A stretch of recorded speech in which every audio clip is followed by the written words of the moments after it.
like Nerd. Yeah, I know, right? But like Ballard has like a chess night at some. Do they have bar. a checkers club? Because I'd go to that. Yeah, I think there's. It's like a chess club where they all just do ketamine and play chess. Oh my God, I wish. That sounds amazing. Some of the people that play chess are insane. If you play checkers on ketamine, it would be like playing chess, kind of. The podcast you can't resist. Stephen Michael James, the host you won't wanna miss. From Seattle to the world, his humor will persist. Join the fun, get ready to enlist.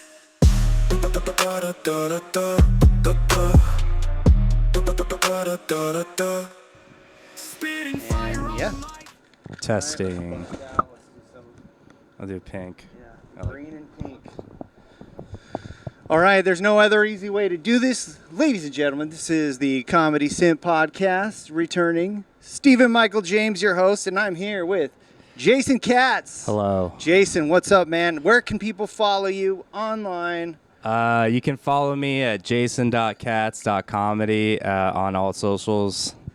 So TikTok, Instagram, Reddit. TikTok. Which one's your favorite? I really like TikTok a lot. Okay, good. I am really interested in this because I am sucking on TikTok. Like, I first discovered TikTok 2019. Wow. I don't know how long it was around then. Was it even called TikTok? It was. It was definitely. So just to set the scene, I just moved here from California, 2019. Nice. Got a house in Everett, or in Marysville. Got a job in Everett, working at Frito-Lay. And these guys are like talking about TikTok, and I was like, oh, check out this TikTok. And I made these videos, and I just didn't get it. But some of the videos I posted, they got like thousands of views. Nice. But I just erased it. I was like, whatever. Okay. A few years later, 2023, I started to get into comedy. I decided to make a new TikTok, and literally nothing that I post gets like really any. I get a few hundred views here or there. I've got a couple thousand on one, but yeah. I don't know. I've read that like TikTok wants you to constantly post all the time. Yeah, from what I've seen from early creators, because like as soon as you start posting, they'll give you video tips on how people will just be like, here's a tip for you. But it looks like the key's like 2 to 3 times a day. And what was it called before? Musically? I don't even know. I mean, it was something, right? It was something else. Yeah. And then they changed to TikTok. I think it was called Musically, but the algorithm must have been completely different in 2019 because like I believe it was easier for people to get the views. Yeah, you could just post really just dumb. Everything has been so monetized and saturated. It's so hard now. I'm always looking for the next thing. You know, like TikTok was like, it feels like TikTok was like the last big kind of social media. I mean, you know, we had. When I was a kid, this is going to really, I know I just turned 40, man. So, you do not look 40. Oh, thank you. I appreciate it. But it started off with this thing called Friendster. Yeah. And I never got into the Friendster. There was a thing called LiveJournal before that where we would journal and friends would read each other's journal entries. I got in some trouble in high school. You know, like I would like talk about like, hanging out with this girl, blah, blah, blah. And then her ex-boyfriend would get mad at me for posting something about that. So that was the beginning of like getting in trouble on the computer, social media, all that. Yeah, that sounds dangerous. Yeah. I'm not going to lie. Friendster, I never got into that. And then MySpace. Right, so the big one. MySpace, mid-2000s. I mean, I was I turned 20 in, I don't know, I think 2005. So I was way into the MySpace. And then Facebook came around a few years later. And then Snapchat and Twitter. I never got too much into the Twitter, but... Now, it feels like we need something new, Jason. We need something exciting. Well, I'm here to announce today my new app. Yes. No, I'm just kidding. All right. The app, it's for comedians only. Yes. It's sanctioned by the FBI in 12 other countries, but no, But we don't support any genocides, so.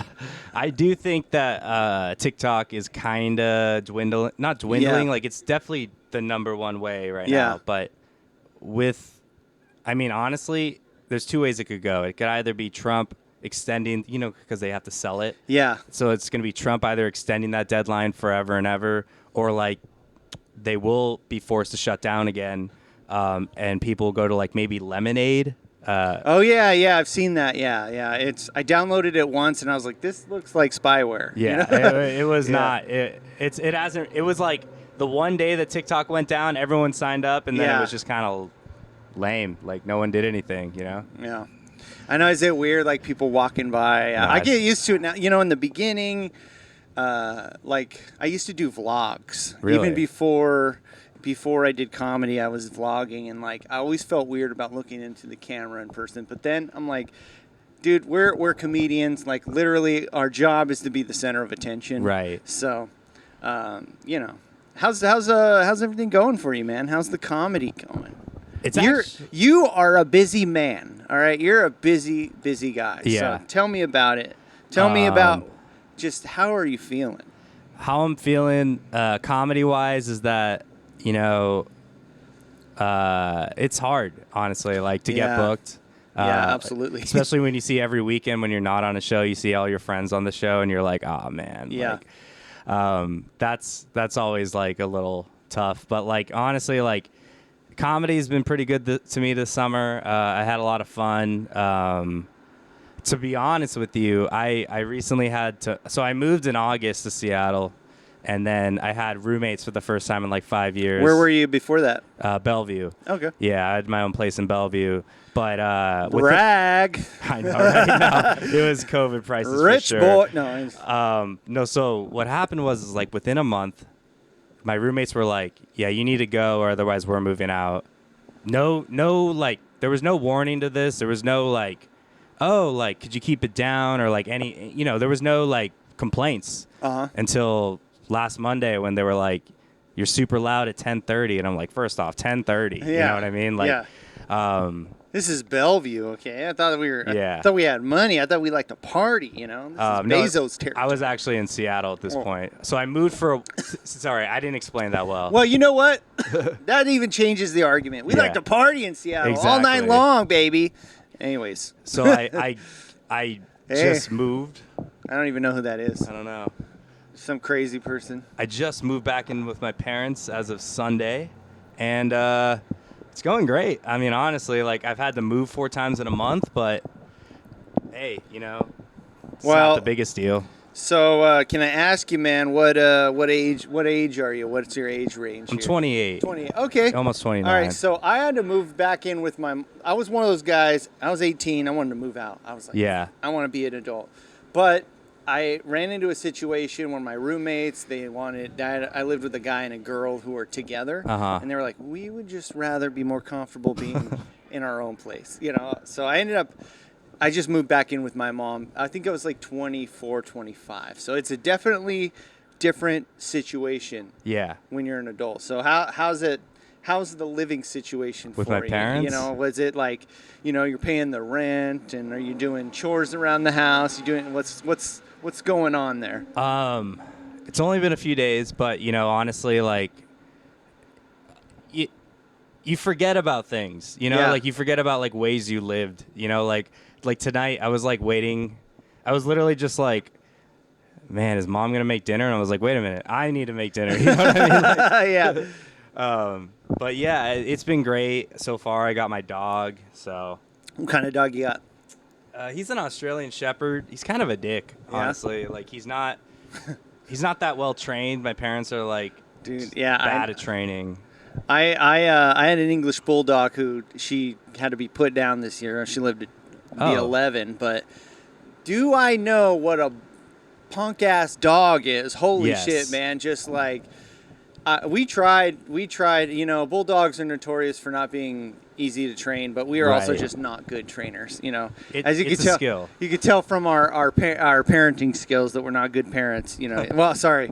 If my wife says that, sure, you're a wonderful mom. But well, I'm sorry you had to put a dog down. Yeah. That's never fun. No, it was awful. It was probably one of the worst things that ever happened. But yeah, no, this dog, man, she would just pee on the floor when she was a little punk. When she was mad, she would, scratch in the beginning, chew things up, scratch things up. Yeah. And then just had a lot of attitude when it was like, I want my food, and I want to go outside and this and that, and a lot of barking. So, I get it. Punk ass dogs, but we love them. How long have you and your wife been together? We just celebrated our 10-year anniversary. Oh, nice. And our wedding anniversary. And then we were together for about 3 years before that. Cool, and cool. it has not been easy. It's right around the time that I started comedy, I think we were almost on the verge of a divorce, Whoa. Like I was kind of probably going through like a midlife crisis, like 36, 37, and just wasn't happy with a lot of things. And I also honestly just not a good communicator. This is a lesson to all the men out there. Right. It's just say what you feel. And women, we don't know what you are thinking. So just tell us how you feel, because that, or not just men and women, but just any sort of men, women, non-binary, whatever, any Whatever's relationship. happening in Partner. 2025. One partner is make sure it's just, here's the thing is 1, we don't know what you're thinking, and 2, just say how you feel. Yeah. That's the easiest. If you can keep that, like, honestly, man, if I could tell you anything, being 40 years old now, is communication is everything. I mean, literally, relationships, your job, comedy with the audience, just the better you can convey your feelings, I think the better you can get through life. But do you? What do I know? I'm not one to be emulating at anything. But yeah, no, man. I don't know when the first time I saw you was. I saw you here. I think in the very beginning when we started the Sam's Open Mic. Yeah, and you had a lot longer hair. Yeah. And I was like, man, this guy looks like Stephen Wright. Like you had a I got a lot of that. Yeah. And then with the name Jason Katz, like with the Z, that just sounds comedian. Like even more, I used to say Quinn Fitzgerald. I was like, dude, you look like a comedian. He does. But you not only look like one, but you have the name. And I don't know if it's because of there's like Dr. Katz, the comedian, what's his name? No, I was born with it. And, it's just, it's you have like this name that it feels East Coast. It feels New York. Yeah, no, so totally. So what's your background? Well, extremely Jewish, almost too Jewish. Like I took a DNA test and they were like 99% like every little country next to Russia. Yeah. Like they didn't really give me like a specific. They were just like European Jew.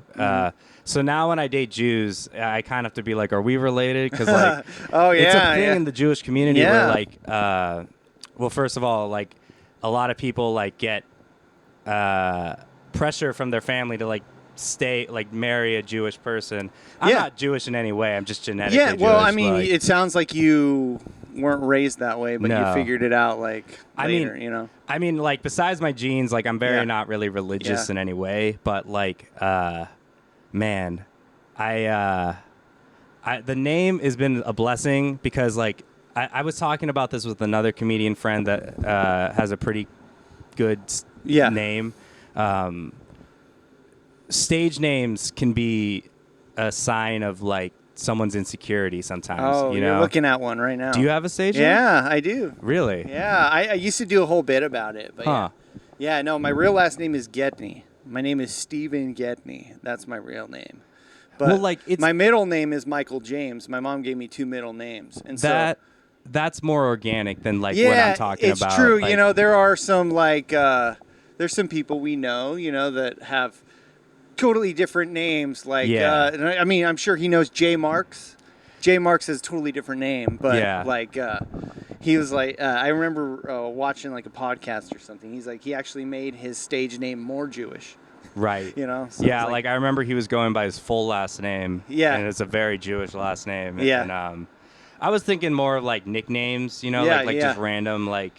Yeah, we have some. Yeah. There's let's see, I can name some. I'm not afraid of any backlash. We have like PJ. We have Big Time Mel. We have Dino Dad. We have nothing. Not trying to shame the them or Big anything. Funny. The Big Travis. Funny. You know, the Big Funny. You know, I kind of like nicknames actually. Now that we're saying it, it feels like wrestling a little bit. You know, like when I was playing, I played rugby for 1 year. I didn't really get any playing time, but like everyone on the team had like a nickname. It was great. Like there was this blonde dude named Sunshine. He had a perfect smile, like the perfect sunshine smile. Who else? I wonder where that guy is now, huh? Dude, I don't even know what Sunshine's doing Sunshine. right now. I mean, that's a hell of a name. Where did you grow up in Bellevue? Or? I grew up in Bellevue, and then I went to school in San Diego. I graduated December 2019, so I was like on campus, and then COVID happened, and I didn't have a job, and I was just, my dad was like, you should probably come home, and I was like, yeah. So how long were you in San Diego? 4 or 5 years. So like for school, basically. Yeah, just for school. Yeah, I went down there. I didn't get a chance to do any comedy, but it's cool, man. It's an interesting place. You know, it's a beautiful place. It's a lot of the buildings are it reminds me, it's like the sunny Seattle. Yes. There's new buildings, yes. There's old buildings, everything's expensive, there's no parking. Yes. But then you find great food. Some of the food is amazing. And then I really liked Pacific Beach. Great beach. You know, it was kind of cool because it had like the amusement bars, park, yeah. and it just kind of felt like kind of, you know, but, you know, my wife is partial to, you know, Ocean Beach and, you know, all that down there. And then I spent more time in Ocean Beach. Yeah. But Pacific Beach was definitely like, if you want to be like a bachelor, you want to be by the bars and stuff, PB for sure. Yeah.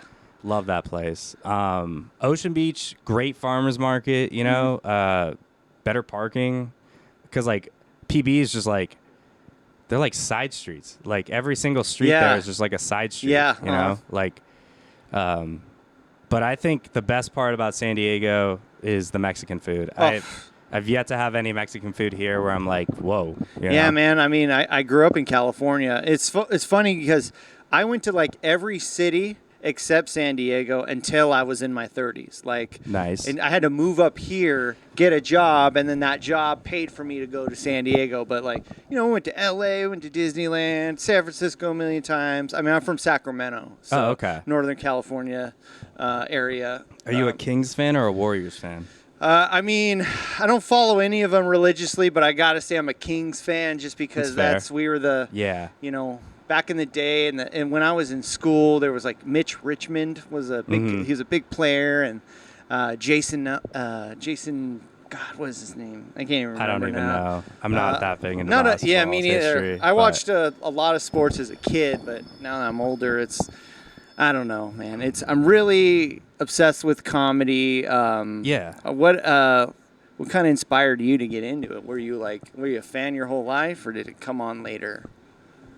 It's interesting you say that because, like, I started kind of late. I started when I was 26.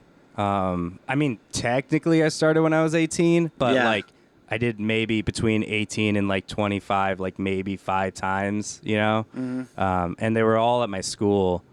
And, like, what made me really get into it when I was 26 is I got broken up with. Like, I started going before we broke up, but then, like, she broke up with me. I'm like, all right, time to go. Yeah. And I was so proud of myself. I was like, oh, my God, I did it, like, 3 times a week. And I was like, this is a lot. And, like, now I'm, like, you know, I'm on my 5th mic this week or something like that. But, man, the first time, when was the first time you double dipped? Do you remember the first double dip you did? Oh, yeah, I do. This is actually funny because I did not smoke weed when I started doing comedy. I just drank.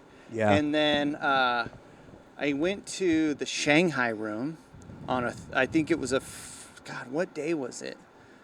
It had to have been like a Friday or a Saturday. Right. One of those 2 days. And Nick Cody was one of my first friends in comedy, the first guy I kind of met. Met him at Tony V's, actually. You know, Tony V's was where I started. That was the first place I did comedy.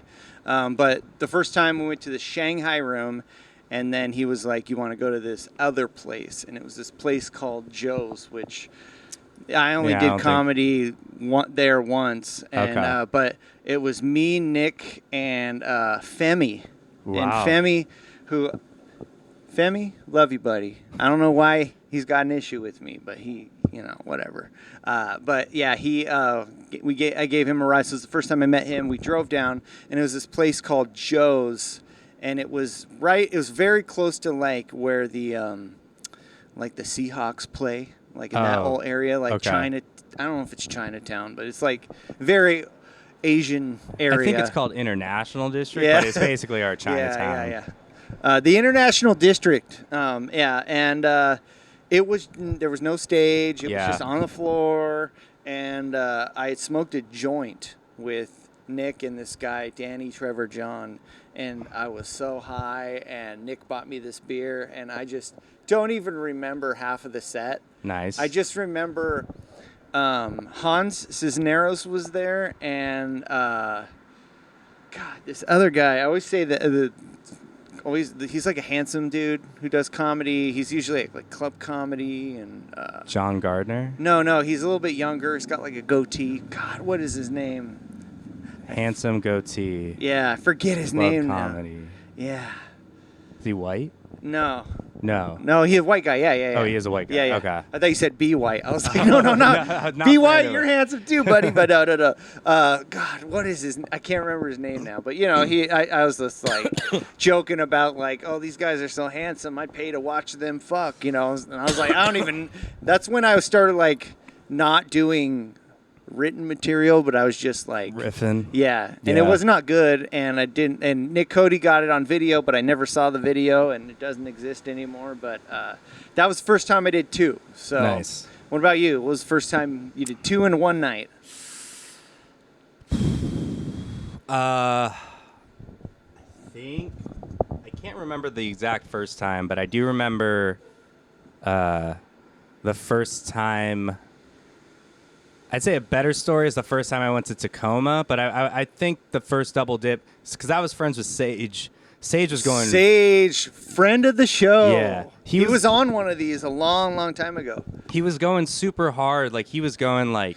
He went every day, yeah, I think, for a couple months. Yeah. And I was just like, I was new, and he was new with me, and I was like, man, this guy's like going a lot. I should up my game up and go. So I remember... It was in the month of February 2024. I don't remember when it was, but I do know the best story I have is probably the first time I went to Tacoma. It was Six and Proctor. It was me, Viridef, Sage, and Laura Lyons, actually. Yeah. So like we get there. There's 3 bucket spots at the time, and everyone but Sage gets on, but like. Everyone but Sage gets on. Yeah. So, like, me, Laura, and Viridef get on, and we were just like, oh, my God, because, like, we were... Yeah, Six and Proctor, especially, like, it was brand new then. Yeah. It was very exciting to be in that room. It's a great room still. Yeah. Oh, yeah, absolutely, yeah.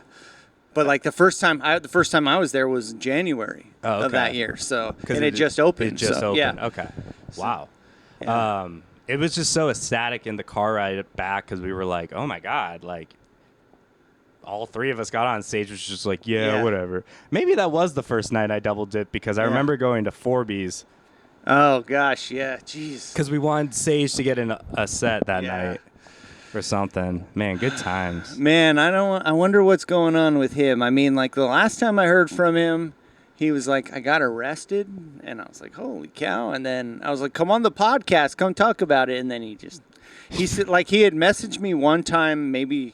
It's probably like a year ago at this point, and was like, hey, what time does Sam's open mic start, and never showed. So I don't know. I mean, the thing is, we've been doing this long. I mean, I guess you've been, what, 3 years? Yeah, almost 2 years. 2 years. Yeah, so it's like you're already at the point where you're seeing people that you started with kind of drop off, or move, which is another thing. Yeah. But yeah, I mean, in the beginning though, I mean, when you started, what was kind of the first mic you did in this spot, in this area? This area in Seattle, the first mic I did was at Comedy/Bar, which is now Emerald City. Yeah, Emerald City Comedy Bar. I only went there twice, so yeah, that was. I never had a great set there, but it's all right. Yeah. I went there pretty religiously. I'm not gonna lie. It's a cool spot. It's a really cool area. It's a cool vibe. It's been a long time since I was there, and the place was very just. I don't know. It was the energy very PC. Well, yeah. I don't know about that, but yeah. Go ahead. Like I remember when I first joined comedy, people were like, "Oh, I don't go to this club because like it's like very PC." Like we can get into that too because I know some people, and we can go into all the cliques and all that kind of stuff. But for me, it was just like, oh, it's just actually stage time where I can sign up, and it is a weird room every once in a while. Yeah. But I mean, for the most part, it was just like Capitol Hill people, which are weird people. So. I don't know. It was definitely a good stomping ground to begin with, but I remember talking to Mitch Schaub about this. He was like, your first time was at Comedy/Bar? He's like, my first time was at like Jai Thai or something, like something more grittier of a place where it was like, oh, I didn't even know if I was going to get up. And I was just there like, well, I got guaranteed time, like, so the cliques were just kind of dumb, like to begin with. Like I fit in with like both. So. Yeah, I've been feeling like kind of like a lone wolf out there sometimes. Really? I got my friends. Yeah. Sometimes they'll be on the podcast, but it's like if you go to club comedy, there's a certain crew there. If you go to Tacoma Comedy Club, there's a crew there. Nate Jackson's has their thing. Yeah. And I love the variety of being able to just go to these different places. So I don't know, it might be detrimental to me because, for example, like we did the Club Comedy Pro Audition, right? Right. You were on that with me, right? Yeah. And he was like, send your availabilities and stuff. And I mean, I did it for a couple months, but I was like, I never heard anything back. So I'm just like, all right, I'll just.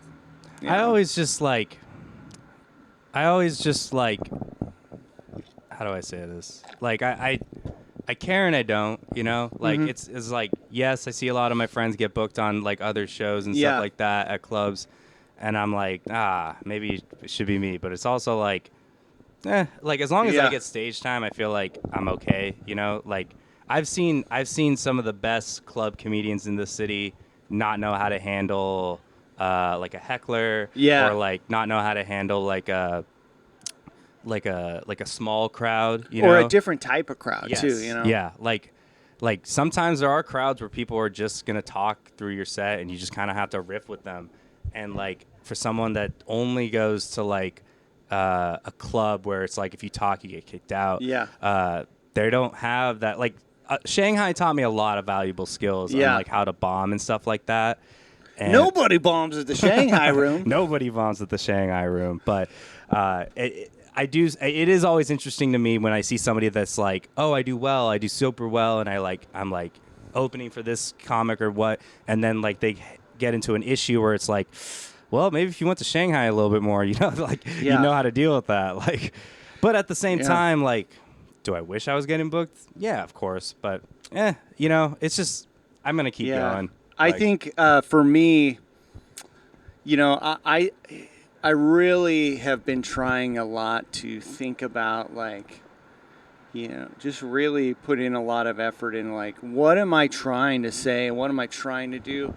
I think one thing that we talk about Jay Marks, and I saw like I heard him say something one time that really stuck with me, and that is like, you need to make jokes that you think are funny. Right. Otherwise, they're not going to think it's funny. And I feel like, just based on a lot of stuff that I've seen in person, a lot of the Bark Entertainment videos I see posted on YouTube, that there are just some jokes that aren't personal. Like, it's almost as if like they're just like, I'm writing this because this is what I think is going to get laughs, or this is topical.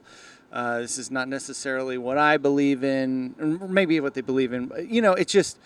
It feels like there's some sort of there's something unnatural there. It doesn't feel like it flows. And so I know, just really looking at myself, I'm like, what I have been doing on stage is okay, but I know it's not great. So why do I want to waste the time getting in front of a really great audience when I'm not 100% happy with my stuff anyways. So, that's why I'm kind of taking a step back and trying to think about, what am I going to write that are really going to get them and what's really going to stick with me and all that kind of stuff. I used to kind of feel that way until I had an opportunity to do this like bigger show as a guest. And like there were some jokes that I was like, this never hits, but I'm going to say it anyway. And it worked well. Sometimes, like audiences are different. I do think that like a part of comedy is at this point in time is kind of creating content. Yeah. Right? Sometimes it doesn't feel organic, but like to the person writing it, I feel like sometimes you lose the organicness from just the short clip, but like I'm sure that person wouldn't have wrote the joke if they hadn't like had some sort of connection to it. I definitely think that like part of like I'm terrible at being in a clique, and that's a big part of comedy, is like being able to like socialize and jump around and like, I mean, it's definitely like sometimes I'm like, whoa, like I was the kid who didn't get picked on like or who didn't get picked for like dodgeball. Yeah. Now it's like the dodgeball and team it also feels shows. like when you're kind of new, a couple years in, you're like the freshman. Yeah, and then like some of these people have been doing this 5, 7, 10 years. They're the seniors, and they're like, we're not gonna let you hang out with us. It does sometimes have like a little bit of like you walk past somebody and you're like, oh my god, like that's like a person that's like, I don't know, like. I mean, I have great relationships with like some of the higher end comics, but I do think that like I still get a little bit of like not stage fright, but like what's the word? It's exactly like being a freshman on a team and like the varsity quarterback comes out and he's just like this guy, It's weird subconsciously. It's like I always feel like, man, I hope I do pretty good in front of Adam Tiller when Adam Tiller doesn't even care what the hell I'm doing on stage anyways. That is so true, It's so like, weird, they though. don't like care. But like, mentally, I'm just like, but I like him. Yeah. And I like his comedy, so I want him to like my It's so stupid. But when I first got in, that, Adam was one of the first people I like saw. And he did have that effect on me too, where I was just like, I want to do good in front of this person. Yeah. But I think honestly, like one of my biggest strengths is bombing and like recovering from a bomb.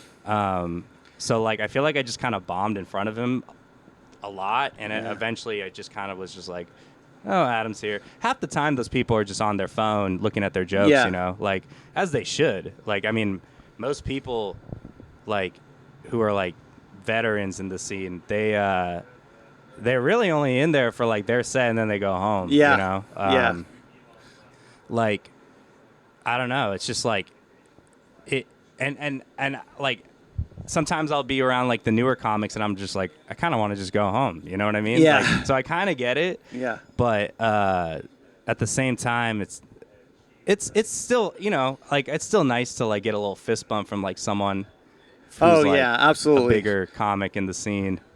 Yeah, and like I don't think I don't go one episode without mentioning Adam Tiller because one day he's going to be on. He's going to be on, Adam. But like, no, it's cool. Like it's like you get cool opportunities. Like, and it's so weird to think about. Like, hey, I just started doing comedy in this bar, and then there's this guy who hosts it, and he's been doing this stuff for 4 years, and then 3 years later. We're leaving, and he's like, hey, man, you want to walk with me to the car? Like, it's so crazy. And it's like, it's weird how, at the beginning, you put these people up on a pedestal. Yeah, and you're like, wow, this is like, and then you're like, oh, we're almost the same. Yeah. In my mind, I'm like, we're not the same, but it's like, but we've shared the same struggle of being in an empty room with the same, just comics and no audience kind of thing. And I know, I remember that feeling at first. At the beginning where I was just like, I saw that person on stage and like they're in this room right now, the first person that I definitely recognized from like, because everyone starts by watching, So, like, when you're an audience member, the first person that I was just like, oh, I saw you, was Viridef, for sure. Yeah. Viridef was, like, the first person that was, like, very friendly with me. Jay Marks was also another person that was very friendly with me at the beginning. I think for a while, I think Viridef was also one of those guys that was going out every night. Yeah. You know, he did one of those, like... He was grinding. Yeah. I've never done that. I would love to do that, but I just... can't. Well, no, yeah. And then plus, it's rough. Probably after like the fifth day, and you're like, oh man, I'm at Flight Path. There's like 6 people here. This is rough. You know. I don't think my streak has ever gone. I think my highest streak was like 17 days in a row, but by the 16th or 15th, you're just like, I hate this. I don't want to be here anymore. Like, what else? Like, I like to do like I used to try to do 30 a month, you know? Like, usually it would consist of double dips. Jeez, that's a lot. Yeah, I'm not doing that right now. Holy cow. Right now, I'm like 15 to 25 a month. But when I didn't care about my finances and I was just grinding, I mean, honestly, humble brag here, but like, I once did 40 in the month of February. Oh, geez. Yeah. Yeah, that's the shortest month, people. And it wasn't even a leap year. It actually was a leap year. Yeah, okay, well. I got an extra day, but... hey, hey, we take what we can get, okay? Yes. Well, I like your style is kind of like very conversational. Thank you. You know, very kind of talking about your life. Like, are there comics that like you remember watching that kind of influenced you, or has your comedy changed over time? You know, like from when you started. Yeah. I'm just gonna let that pass. But the first, I mean, my big influence is Bill Burr, Daniel Tosh. Yeah. I mean, I always forget about him because of his TV show, but yeah. I would love to see it. I don't think I've ever seen a Daniel Tosh stand-up special. It's great. I've probably seen like one of those, maybe like clips or whatever. Yeah, like a 5-minute, you know. But I was obsessed with Tosh as a kid. I admittedly, you know, I love Louis C.K. I don't respect, you know, like his issues and stuff like that, his baggage. But, you know, Louis C.K., he's one of the top people absolutely. in comedy, I mean, for sure. Like, I remembered his bits before I was into comedy. Yeah. I mean, you know, when you're just a casual listener. when you're just a listener, Louis was one of my favorites. Whitney Cummings is one of my favorites. Nice. She's really funny. And I don't know how to say her. I'm going to butcher her name, but Eliza Schlesinger something. Yeah. I'm so sorry if she ever watches this, but she just came. Yeah, I think she was just here doing some drop-ins. And yeah, stuff like that's that. crazy. That's crazy. Yeah, her Joe Rogan was probably, I don't know, the falling out between. It was like, I imagine that they were friends in L.A. And then when she went on his show in Texas, it was kind of like, all right, I've gone this way, and you're going this way, and we'll probably will not be on this podcast again. Right. It was pretty uncomfortable to Do you watch Joe Rogan? Like, no, I don't really watch it. I occasionally listen to it. You know, it's so weird. In the beginning, when I was younger, I would listen to it for celebrities. Gotcha. You know, I was like, I loved, you know, I was like, oh, Dan Aykroyd's on, or something like that, or the Black Keys or whatever. And then when I started getting into comedy, I was like, now I listen to all the comedian ones. And, you know, it is painful to listen to sometimes because he'll just go into COVID talk again and stuff like that. And I'm like, Jesus. Yeah. But the thing is, I like to keep up on what's going on in comedy as well. So, like, you know, I don't listen to all of them religiously, but I like to tune in occasionally and just check in on the popular ones to see, like, who's on this one, what's going on. And I actually really like, I don't like it when he, like, peddles the COVID conspiracy stuff, but with the alien stuff, I really, he has been a pretty big, God, what's the word? Like a platform for people, like that one dude that has the documentary. what's his name? But like basically the guy that like testified in Congress and stuff like that. Like there's a lot of like good alien stuff, and like even if it is just a conspiracy, like it's so fun. Like, I used to love UFOs and aliens when I was a kid. Yeah. And then I stopped believing in it, but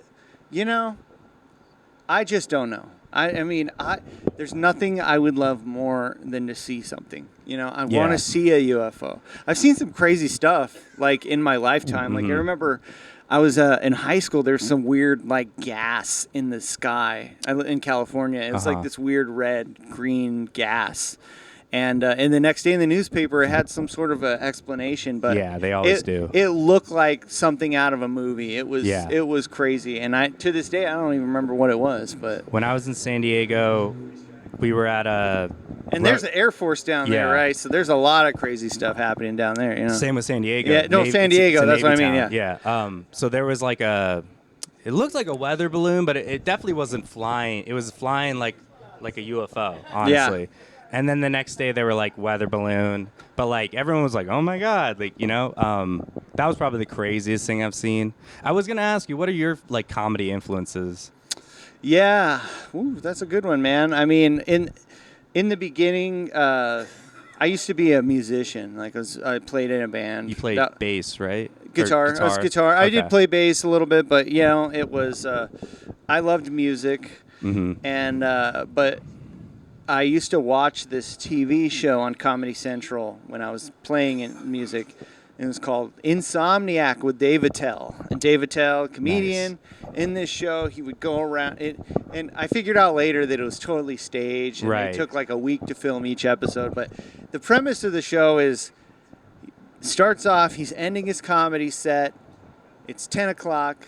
And then the rest of the night, what's going to happen? So he's going around to different bars that are open, and then he's also visiting these people that have these quirky late night jobs, like cops or crime scene cleanup people, or people that work on farms, like nighttime farm. And it was like a mix of comedy and like education, and also like kind of real world, like interview people. It was very innocent, It wasn't really made for shock value. But he ended up having to quit the show because everybody would buy him shots everywhere he went. He would just become like a blackout drunk every night, He had a show about like drinking, and he became like, before Bert Kreischer, like the ultimate. But I always loved his comedy, and I loved Dave Chappelle. We used to watch the Chappelle show. Classic. But yeah, later on when I started to get into comedy, I really liked. First, I liked kind of the alternative guys a little bit, like Zach Galifianakis and Patton Oswalt and David Cross, and then I think it was like 2020. I saw like a Mark Norman special, and I really just loved that special a lot because it was less traditional at the time stand up, and it was more just kind of rapid fire jokes. And I was like, I really like how clever his style was, and comedy. I mean, it's starting to catch on more. Like there's more like kind of joke type comedy, but I mean that's kind of how it started. And I mean, as a real little kid, I loved Robin Williams and Jim Carrey and Adam Sandler, all that kind of stuff. But I didn't really watch stand up until I was older, But comedy movies I loved. Chris Farley. I loved Chris Farley. I mean, his brother's going to be in Tacoma. Really? Yeah, Kevin Farley. Yeah. Huh. That's cool. Yeah. Actually, they're doing free. If you get the open mic email, they give you free tickets. Yeah. So I've cashed it in a couple times. I got to see Greg Fitzsimmons. That was cool. This summer, I saw Sam Morril. Oh, nice. Hell yeah. Shout out to AJ. I forget his last name, but he was a parent, or he is a parent, and he just couldn't go because he has kids. It was like a Tuesday. Nice. So he gave me free tickets. It was great. What was I gonna say? I remember the first person that made me want to be a comedian was George Lopez. Oh, nice. Because of the TV show, George Lopez had just come out on like Nick at Night or something. Dude, that was so huge where I'm from because I have a very Hispanic area, you know. Yeah, and it's like set sort of in like Central California, right? Or you're from NorCal. But, Yeah, that's the same thing. It's yeah. like 2 hours away. You Right. know? My favorite thing George Lopez has ever done is in the movie Balls of Fury.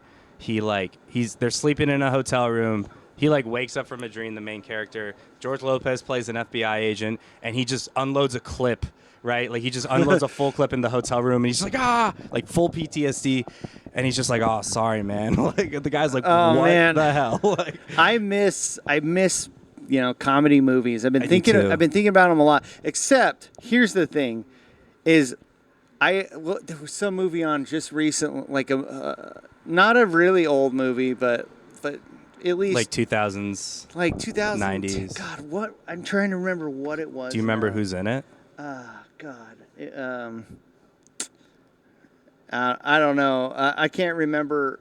It had to have been 2010. Yeah. But I just remember like a lot of the punchlines were super homophobic, even in 2010. I was like, holy cow.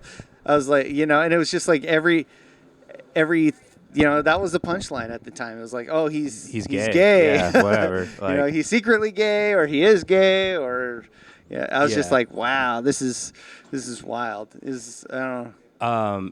It's funny you say that. I was just watching How I Met Your Mother, and I was like, dang, every joke is just like Barney kind of like he's not like sexually assaulting anyone, right? Yeah. But it's like it's in the same vein of like 80s movies where they're like, this can be an awesome prank, dude. We're gonna cut a hole in the woman's locker room and look at them. It's just like, you know what I mean? It's like, oh, that's not okay now. Like or then like the hijinks of movies have had to like be neutered because they're kind of like not looked at in a good vein anymore. And that's partly why they don't do comedy movies anymore, is partly that, but also like nobody wants to take a risk in Hollywood on a script, like like the people that take risks, they need IP, you need a franchise. Yeah. That's why there's so many reboots, like it's better to do a movie that is a comedy movie that gets transformed into like a... Yeah, I'm curious about this Naked Gun. I haven't seen it, but... I've heard good things. I watched... I mean, I won't say that they're my favorite movies, but I remember watching them when I was a little kid. And I physical humor is something that you haven't seen in a long time. I just watched Happy Gilmore 2. It was decent. Did you watch it? Yeah, I did okay. watch it. I was talking to Rob about it, and it's like... it wasn't a great movie, but there were parts in the middle that really made me feel like I was watching a 90s movie again. I was like, man, oh, look at that guy. What's up, Rob? It's Bruce Couture. Hey, guys. You look different, man. Wow. Oh, my God, you're wearing the shirt. Oh, shit. Gained a little weight, probably. Gained some height, Hey, I saw you on Kill Tony, man. What happened? Well, I just got nervous, Oh my God. Yeah, no, we were just talking about Happy Gilmore 2, and it's just how... Oh, okay, we were talking about Happy Gilmore too. Yeah, how 90s movies, just comedy movies are gone, and we're Happy Gilmore 2 we're gonna bring the 90s movie back, or we're gonna bring comedy movie back. But I think a big part of it was road trips. Yeah. Black Sheep and Tommy Boy. Yeah. Those are road trips. Yeah. Planes, Trains, Automobiles. Same actors too. Same actors. Yeah. Yeah. And Road Trip was a good movie. Who's in Road Trip? Oh, Tom Green and Breckenmeyer. Huh. Who else is in it? Yeah, I don't know. I just remember the movie. Road Yeah. Trip. I don't even remember what it's about other than like. So I'm gonna pitch you this movie that I come up with me and Rob, right? Sure. So in this is like this is like back in the time of like the 90s movies where criminals were just like fun characters in movies. They weren't really bad guys. Right. So in this movie, me and Rob, like when Will Ferrell was. The we're bad not, guy. we're not criminals, but we have to do crime for whatever reason. Like for a noble reason, we decided we're going to commit crime. Right. So we're like, all right, we're going to kidnap a rich kid. To save a comedy club that's dying. Oh yeah, that's what it was. Okay. We're gonna save a Yeah. comedy club, right? So we're gonna kidnap a rich kid. It'll be totally Family-owned cool. comedy club. You know, the family will just pay the ransom, whatever. And then what happens is we kidnap the wrong kid. And the Gotcha. kid ends up being somebody like my daughter who has ADHD and autism, who's like really just like drives us wild. But we can't we can't give her back because we'll get in trouble for the kidnapping. Right. We But try then- to give her back. But then all secretly, these, but she keeps coming Yeah, back. this- coming yeah. She likes us. Yeah. That's the autism. and I then can it just imagine. everything she does, like it'll be like Home Alone. Like we just keep like Right. hurting ourselves. Like she Yeah. just does all this crap and she's ruining our lives. So do you save? But then at the end, like we adopt her. Gotcha. I don't know. Do you I save don't know about the that. comedy? No, I think the No. comedy club Club. has to die. Yeah, we're gonna Because okay, here's what happens. We adopt her. We realize that there's so much more to life than doing comedy, and we're going nowhere in comedy, and we're Yeah. losers. Or we and, or and a child is we is a coach her precious to be thing. the next comedian. You know, Yeah. like You live vicariously. Yeah, we do. Yeah. Yeah, we set her up. She can do cuties. she'll be like Jesus. We have her do pageants. Yeah. Yeah. It'll be Toddlers and Tiaras, the reboot. You know, Oh man. But yeah, I don't know, Adam Sandler, hook us up. Adam Tiller, you know, either one. Where you is he? know. Oh. Yeah. Adam Sandler just put out a year and a half ago or something like a pretty decent special. He does like pretty like his concerts are like somewhat musical as Yeah. well. Yeah. And it's great because he keeps writing songs and they're not Yeah. just like he's not just singing Hanukkah every Yeah. freaking Thank time. God. you Oh, know? I mean, Like, he did a song on one of his specials. It's called Phone Wallet Keys. And I always remember it because I'd leave my house and I make sure I got those fucking That's crazy because that's something that I came up with too, and I still Yeah. do it to this day. Yeah. But I'm Wallet Keys phone. Yeah. And I came up with that in like 2008. I'd be like, Wallet Keys phone. Wallet Hey, Keys phone. I still Adam, do come it. on, throw this guy a bone, huh? Need some residuals. Do you have a mantra that you say to remember stuff? I don't have a mantra, but I'm definitely like a tapper. Like I'll make sure I got my stuff, you know? Like I would say if I'm doing comedy, the first thing I learned, or like not the first thing, but like one of the first things I learned is like always carry a pen, you know? Yeah. Like just in Yeah. case you got to like sign someone up or someone needs a pen or something. And also, it's just embarrassing when you ask somebody for a pen, like, you're a comic and you don't Yeah, have a pen. exactly. Yeah. Man, I didn't know Bruce made those in black. Yeah, this is an old school It's one. I got this original. about 3 years ago. I think I was actually one of his first. First sales. Yeah, Yeah, because his- I remember he his took a first Facebook fans. and he's like, this guy's like the best guy. I want Back in, And like, then glory Adam Ray days. buys one, and then Rob just gets pushed to the curb. I Yeah. want there to be like some sort of Lex Luthor for Bruce DeTore, you Yeah. know? Like even though Bruce DeTore Casey Judson could be that. Yeah. has no hair, just like Lex Luthor. I feel like more like it should be Andy Harder. Yeah, that's actually true. They look the same. Yeah. Yeah. That's funny. I haven't seen Andy in a minute. But Andy I've heard he's doing great. He's tearing it up all Yeah. over these paid gigs. Yeah. He's like a real comedian He's actually, now. I'm starting to realize I'm becoming jealous of him. Yeah, and we're I hate very, him. we're very upset. Yeah. Yeah. No, Andy's cool. Andy's always been. He said something very nice to me. 'Cause No, he's great. Yeah. He's invited me to his house 3 times, and I haven't gone because I have a family who doesn't want me to leave the house. The last set Yeah. I did though, that Andy, because he'll watch my set. He really likes me. I think because I remember he invited me to his roast, and then Yeah. I asked him. I was like, "Oh, I can't make it this year," and I'm like, "I can't really even remember what I talked about last year." He's like, "I don't either, but I do remember that you killed." And I was like, "That's so kind." So, anyways, that got shattered to pieces because the last Yeah. that I did, he was watching, and like I haven't been, I've been really 1 foot in, 1 foot out in comedy, and so I've lost it, and so he's just watching me say the dumbest stuff. I was talking about how like my semen is orange and I'm worried, and like he just staring at me like, what happened to you? What would cause that? I don't know. How long have you been doing comedy, Rob? A long time. This is like, it. He's got a story Can like I yours. reset? You know? Am I allowed to reset? Because Yeah. I Sure. took So this I'm gonna say now then Yeah. only 6 months. Yeah. Okay. But for like the previous life of comedy was Yeah. about 3.5 years, and then Okay. I was doing it in LA when I was homeless, Gotcha. and I did that for like 2 years. But that was like not really. It was just me like being high and drunk and going to mics. Yeah. And But you know, got stories yeah. about this place too. Giggles, right? Oh yeah. Yeah. I went to So- Giggles when I was like 11 years old. So we Wow. found Yeah, out and I did today one that set Jason there. grew up in Bellevue. Yes. Here. This guy is from the what would you say, Briar? No. Well, I grew up in Magnolia, Ballard. Okay. And then we moved, like, the more poor we got, at least the more north we started moving. But so you went to L.A. and then you came back. And did you do? Where was the first place you did? Was it in Seattle or L.A.? Well, technically Seattle, because I had my giggles. Okay, so like when I was 11 and 12, do you know this, I went the to, little 16, giggles? like Do you know the 15, story actually. here about Laughs Comedy Club? I know it was Giggles. I know it was in Kirkland. Then it went to UW. Became a strip club. Called Jiggles. Yes. Called Jiggles. Yes. Yes. And I still, to this day, I even heard I was watching some video. You know those videos on YouTube where they're just tearing apart comedians and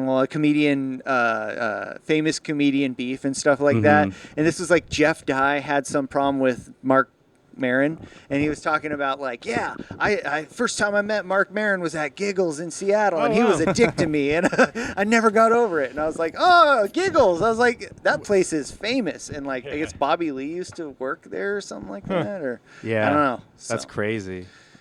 There used to be a club in Bellevue. It was called I don't even remember. It's gone now. It's some social club now. But then there's a Comedy Underground. That was a thing. I went to that when I was a kid. Not a kid, but like senior in high school. So you're probably like me then. You did comedy a little bit in high school or something, and then... Yeah, I just went there to watch. I started in college technically, but I don't really count it until like 26 when I really started going to it's hard to mics count. and stuff. You get it. It's hard to count those ones where you're kind of just like... It's pretty wild. All three of us have lived in California and Washington. Wow.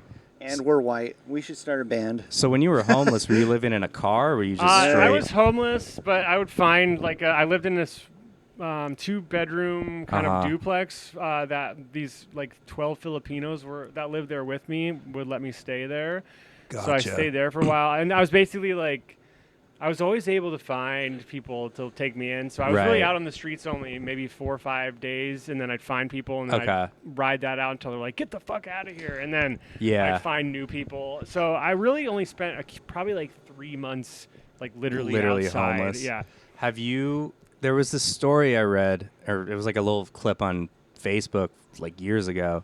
It was this guy that he was homeless, but he would sleep with women and like spend the night at their place. Joy Mejia did that. And they were like, how do you shower? He's like, I shower at their place. Like, what about food? They give me their leftovers or whatever. Like, it was, to be honest, it was like, how's this guy like not spreading a bunch of VD? He probably is. He probably was, yeah.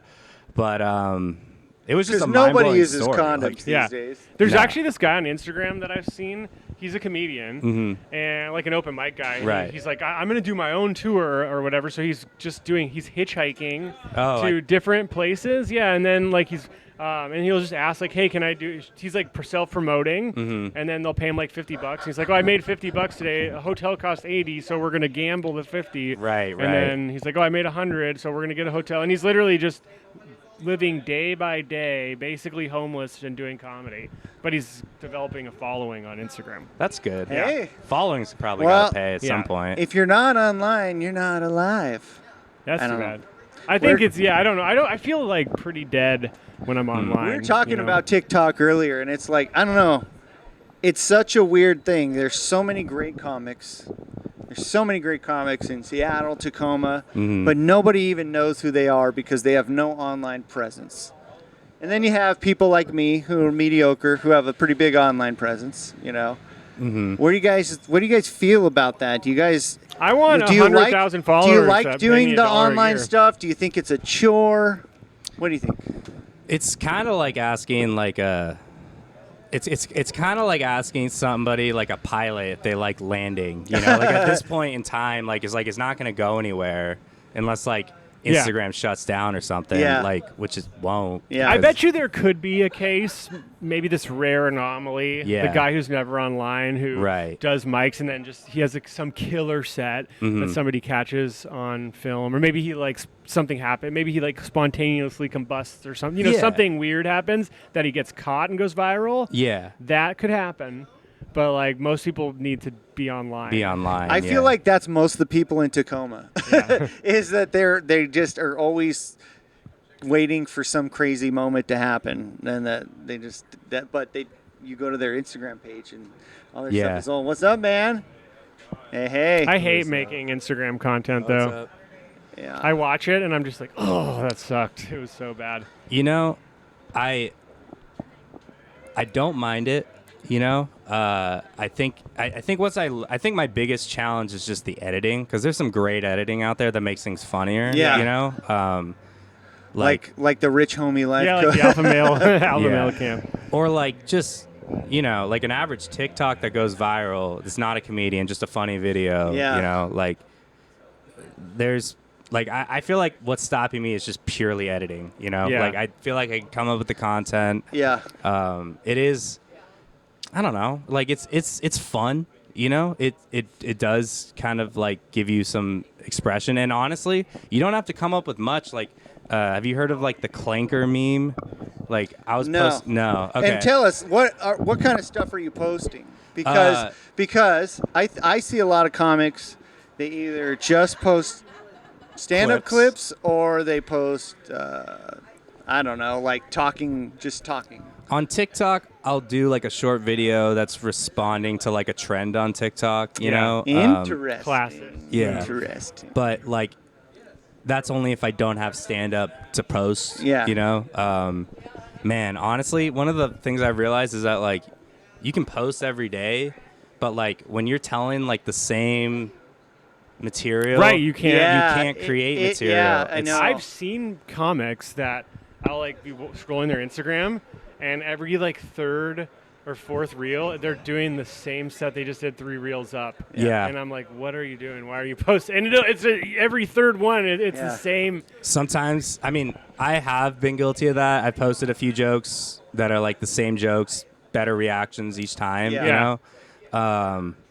Ultimately, it's just part of the process, I guess. So like, you do think that's then okay? Maybe I'm in the wrong here? I don't think there's like a right or wrong. I've per done se. a couple, but I haven't done a bunch of the same. It's just like if your goal is to post like once a day and like you have like the same set, right? Yeah. Like eventually you are gonna probably post one that's like your other set, like the same joke. Sure, that's fair. Yeah.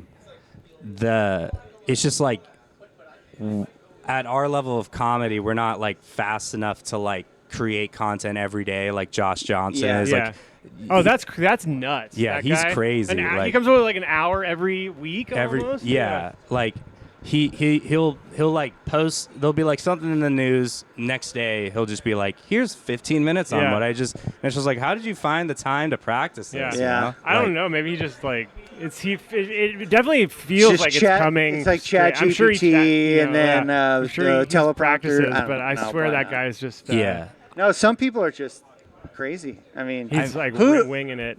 let's out of everybody that we know doing comedy around here, who do you think has got the craziest mind? Little Jeezy Weezy. Or Robbie. Yeah, so Robbie's the first Robbie's one that pops interesting. up. But besides Robbie, I said, Robbie, you're not just a comedian, you're an artist, man. I Yeah, said, like you Robbie's doing like a magic show every day. Yeah. But besides that, who do you think has got an interesting brain, you know? Who's got some interesting jokes? I think Jason McBride over here, he's got some good jokes. He's very cerebral. You know? Right. Me and Jason have good talks, Yeah. and so he's. I'm trying to smart think guy. of like a comic that's like super out there. What's her name? Who's like got the bit?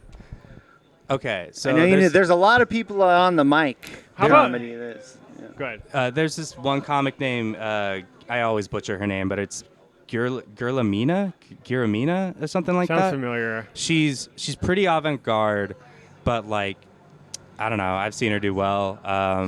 Oh man, I feel like I might know who that is. Yeah, she doesn't really do it that much, but like when she does, I'm always like, oh, what's up? Oh, there's that one guy he'll do like slideshows. Uh-huh.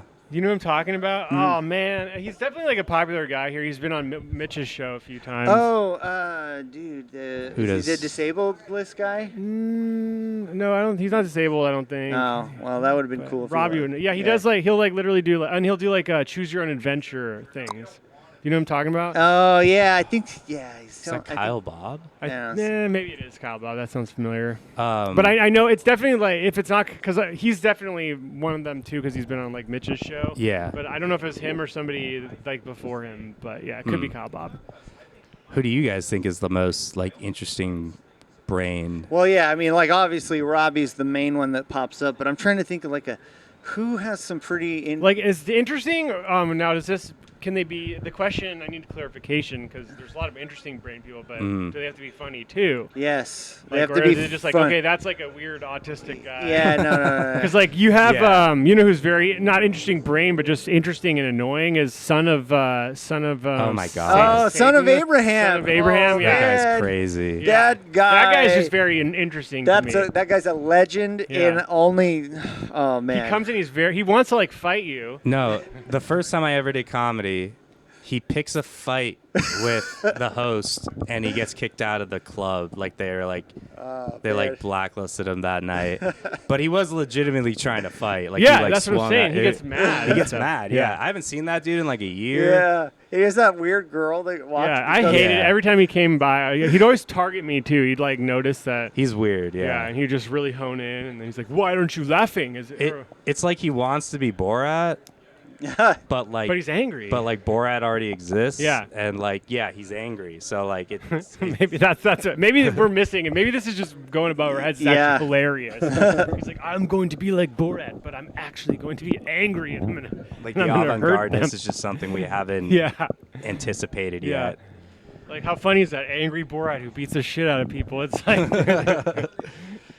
Oh, I know. Brendan Meeks. Do you know him? Oh, he's funny. Oh, he's so fucking hilarious. Brendan's awesome. Yeah, he's really hilarious. And then Brian Fukuda, great jokes. And Brian Fukuda is good. He's topical. That's what I like about him. He could be like on a good. He could be on like. He was the first guy to do the one versus 100. One gorilla versus 100 men joke. He is the first one.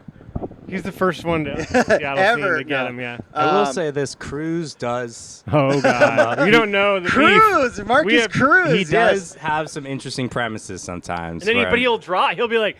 I've actually had some, like, oh, this is so funny. This is... Yeah. Yes. And then he'll be like, never mind. Or whatever. Yeah, and then he's like, oh, that sucked. And then just like...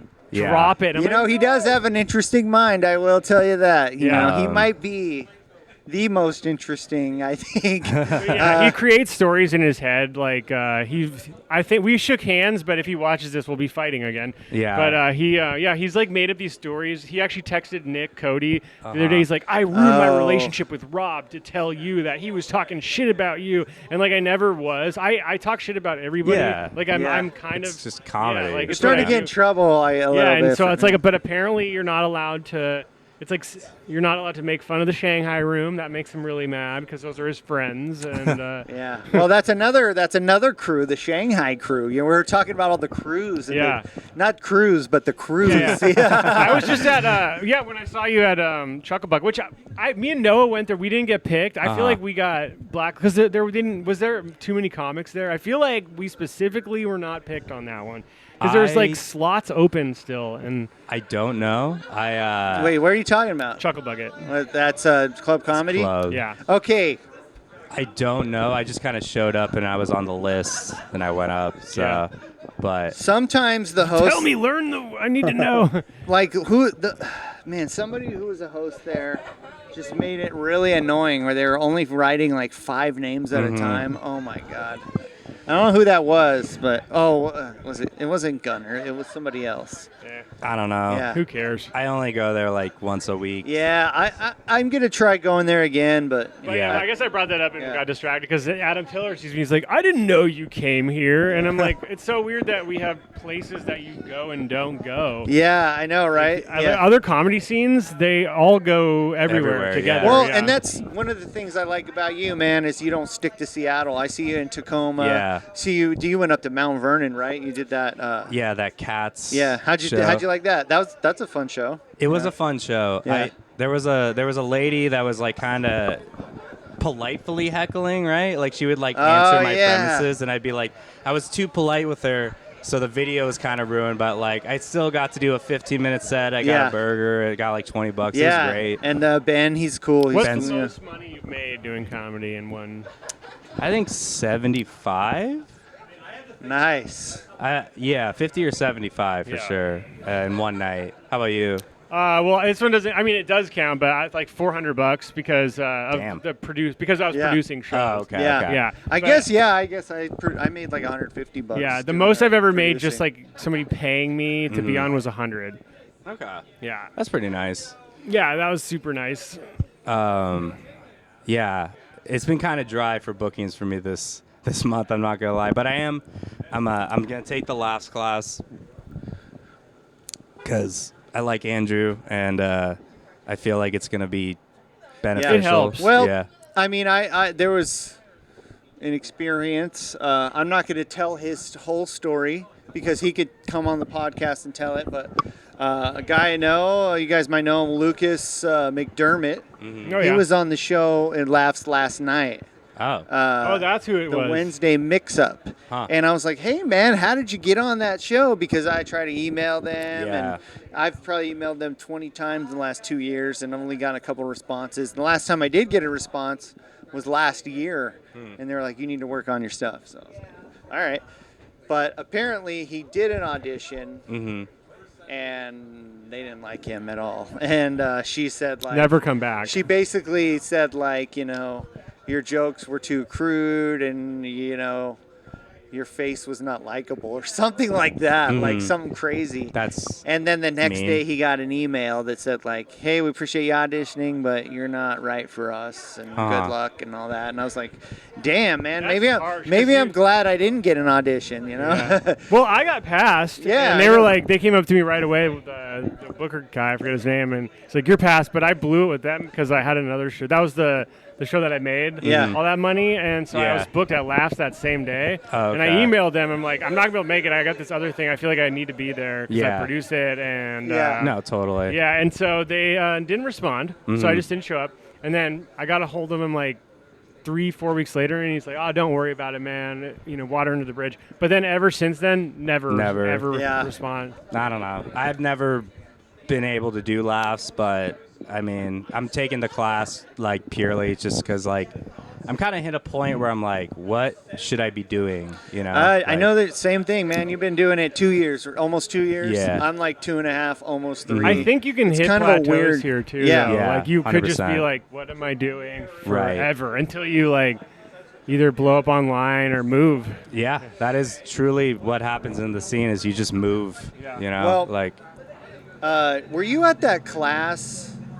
Were you at the Tacoma the class? host. Yeah, okay. Yeah. So, Corey Michaelis, comedian, Everett, Seattle, he did a hosting class in Tacoma. And he was saying, like, you know, work to be a feature at a comedy club is almost impossible because most of the headliners, they bring their own feature and this and that. You know, what is the goal, really? I mean, like, everybody's fighting. Yeah, I feel like Seattle comedy has a peak. Everybody's kind of fighting like a for the same plateau. spots. And basically what I'm getting at is, like, I get frustrated, but then I tell my wife, I'm like, okay, I am competing with Adam Tiller and Taylor Clark and Jay Marks and all these other like white guys that have been doing this for 10 years, you know, who have established relationships, who have established, you know, careers, you know, in this area. So that helps me not be so frustrated because I'm like, I'm competing. It's like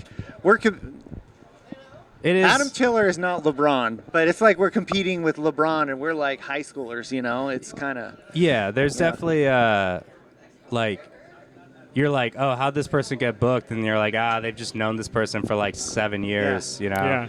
And I imagine, like, in L.A., it's like, oh, why didn't I get booked at the Comedy Store? Oh, it's because, you know, because Dane Duncan Cook Trussell is, David Spade was there, you know? Yeah. So it just makes it, I don't feel as frustrated, you know, thinking about that. But still, it's like what to do, you know? Like, how do I get ahead? And I don't know. So we're starting to do a little bit more of the online stuff. I think you just got to show up too. I like because show about up. Jay Marks like back when I actually was into the comedy. I remember he hit me up and he's like, hey, I got 4Bs open if you want to do it. He's like, you've really improved over the 6 months I've watched you or whatever. So I was like, that's really cool. So Yeah. I think you just got to you just gotta keep show up. Yeah. And, like, I think also like besides And not online care. is Yeah. just like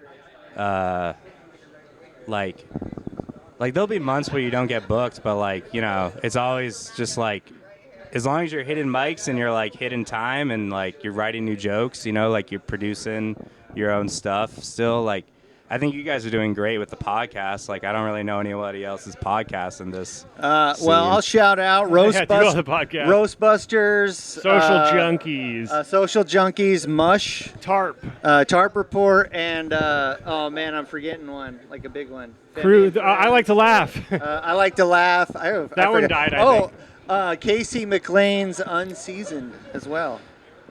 Have you with guys Jess seen Everett. PJ's podcast? Yeah, that's what we're Social talking about. Junkies, Social. yeah. I was on an episode. He's been on a bunch of the old ones. That's Actually, awesome. one of them I think it's because the title was Ted Danson in blackface. Yeah. And it was from 2 years ago. PJ called me the other day. He's like, dude, we just had one of our oldest old-ass episodes from a year ago just hit 1,500 views randomly. Nice. Yeah. It was like Nice. 20 views, and then just literally a week ago, now it's 1,500. Yeah, it's just some random. Somebody Just wants to sometimes share. it happens. Yeah. And Yes. that's the thing about online is like, Yeah. if like it doesn't blow up, like sometimes it'll It like might. blow up. You're in, like, building a few months. catalog. Yeah.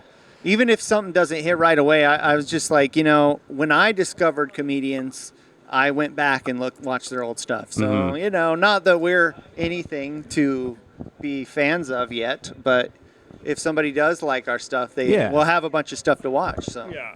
Like you guys seem to be like killing it with the pod, you know? Like that's so funny you say that because we don't feel that I way. know, yeah. I have But- people that tell me, they're like, oh, this sucked. You did terrible here. But we're getting Yeah. some views and That's good. And subscribers are building. It's Yeah, I saw you got a new subscriber. One- Went from 88 to 89. Oh I think. yeah, almost to 100, baby. Yeah. No, it will snowball. You know, Yeah. the more it comes. You know, it's, I just think too the trick is to just really just do it. And Yeah. if you're doing it, because I've gone and doing stuff for results. Yeah. And I'll get so mad, and then as soon as I Totally. like, you know what, I'm out here, I'm doing stuff. Who cares? And then that's when all of a sudden it like takes off, or it doesn't. But Yeah. I've noticed a lot of times it's like a mental battle, and then once I kind of like, you know what, I'm just gonna appreciate that a lot of people are just at home watching Netflix depressed online, Yeah. jerking off, like talking about the Jews and how much like, you know what I mean? And Yeah. so, what I'm gonna so do like later I'm out tomorrow. here, I get to talk about the Jews on stage. Yeah. Exactly. Into a microphone. Yeah, so so then once I kind of like get a reality check, like, hey, life's pretty good, then all of a sudden stuff can start taking Yeah. off. It's like a marathon, definitely not a sprint, you know? Yeah. Like a fucking long it's marathon. a long marathon. And like honestly, like that's sometimes what keeps me going is I'll be like, in 20 years, will I care about this? Like, even if I end up being just an open micer in 20 years, Yeah. I'll be like, probably not. Here's the one thing though that's always in my head, but I told Taylor, I'm like, I'll probably do it forever. But Taylor Clark said something that it was like, oh, that's. He goes, so how long will you guys? He didn't mean it in like a negative way, but he's just Yeah. like, so when would you, if you stayed an open micer for like X amount of years, how many years is X amount of years before you just say, okay, I quit?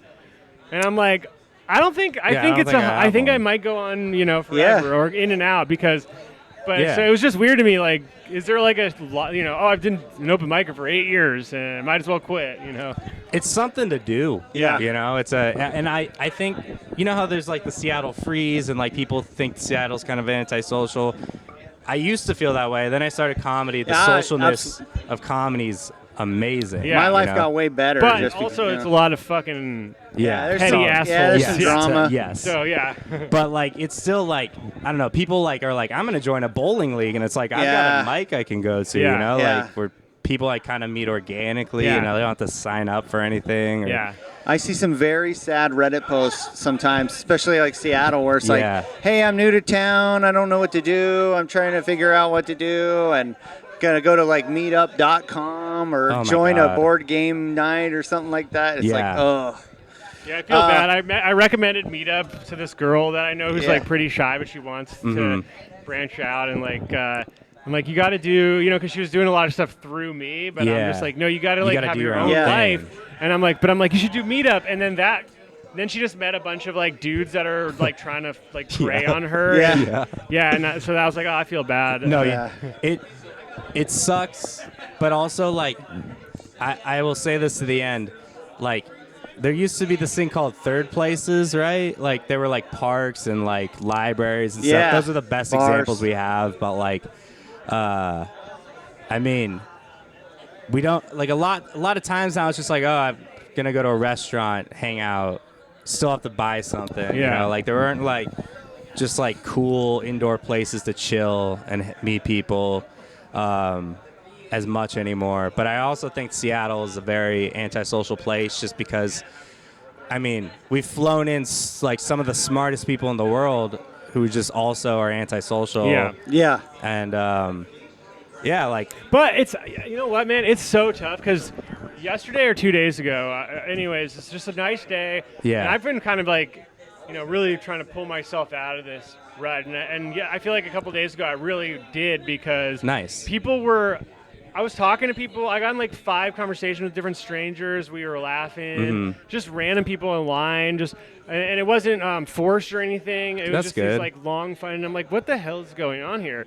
So I really think it's like the Seattle freeze is a mindset. It's an individual's mindset. You can break this. You can unfreeze the freeze. Oh, totally. Yeah. Like, it's just like, for me, one thing I'm going to start branching out and doing to like meet people, because like it's good to be like social and stand up, but like I kind of do need a hobby that's like, I'm going to start going to like chess club, not chess clubs, but like nerd. Yeah, I know, right? But like Ballard has like a chess night at some Do they have a checkers club? Because I'd go to that. Yeah, I think there's it's like a chess club where they all just do ketamine and play chess.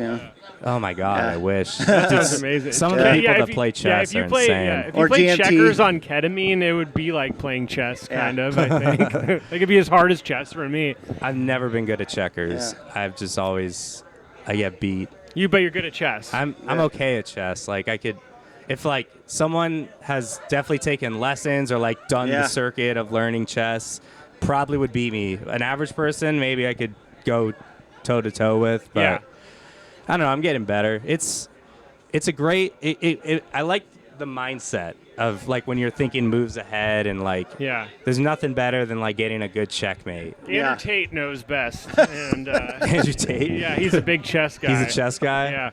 And literally everything you just said reminded, without, you didn't say it like him, but you got to think 10 moves ahead. You really do, like, and like the, Magnus Carlsen, like, that guy's just, that guy's just like thinking the whole board. He's got like 7 games going, because like, couldn't he, beat an AI or something like that too? He beat it. He threw a board. I don't know. Anyways, it's 9 o'clock. We're gonna be starting in about 15 minutes. All right. This is fun. Before we go, man, tell everybody about On the Mic Comedy. Oh yeah, there's a monthly show. On the Mic is mine, or not mine. It's Kylie's, and I help out Kylie Ann's baby, which and you guys been doing this a little over a year. Almost a year. A little over a year. We just celebrated our year anniversary. And you guys do these open mics, the competitions, the sign up online. Yeah, definitely follow On the Mic Comedy, and it's a good way to get some stage time, And is that one that I did in the Ballards things? Or? Yeah, that was down in Tacoma. We did Edison Square. Yeah. Oh yeah. Yeah, we did that one. Yeah, that's where I like officially met you guys at Edison Square. But like Hereafter was a fun one, right? That was part of one, right? Yeah. And then. She the St. Andrews pub. That's part of it. He did that one. It's like she's given over 160 paid opportunities to comics. It's like insane. What is that? I don't know who that is, but they reposted. That's awesome. Let me see. The Jess talking shit about PJ video. I That'll be in our Patreon episode. We'll talk all about the Jess and PJ debacle. Lol. We should do a secret episode. We actually have an unreleased episode. I'm gonna sign up for On the Mic. We have one from when we first started, and he played a character named Robin Good. I think. Oh yeah, I was a man that identifies as a woman that identifies as a man. And that one Or was that woman that I? That one we're saving that one for the Patreon. It's one of the early ones. But yeah, On the Mic Comedy. It's been cool, man. I've been able to do a lot of a lot of cool shows there, and got to see some new people. It's a great time. Yeah, dude, it's shout out to you and her for giving people opportunities, and I did the roast I got eliminated the first round of that roast. That was fun. Oh, and then you had to do it. Then he brings his leftover jokes to here. Imagine there's a black guy here. And he did his roast. He just did his roast on me. That's my comeback. So pretend this is Rob Mon, everybody. All right. But yeah, man, follow Jason, follow Rob. Like and subscribe. Like and subscribe. For sure. And that's it, man. Yeah. This has been another episode of the Comedy Simp Podcast. To be reckoned. Comedy Simp, the podcast you can't resist. Stephen Michael James, the host you won't wanna miss. From Seattle to the world, his humor will persist. Join the fun, get ready to enlist.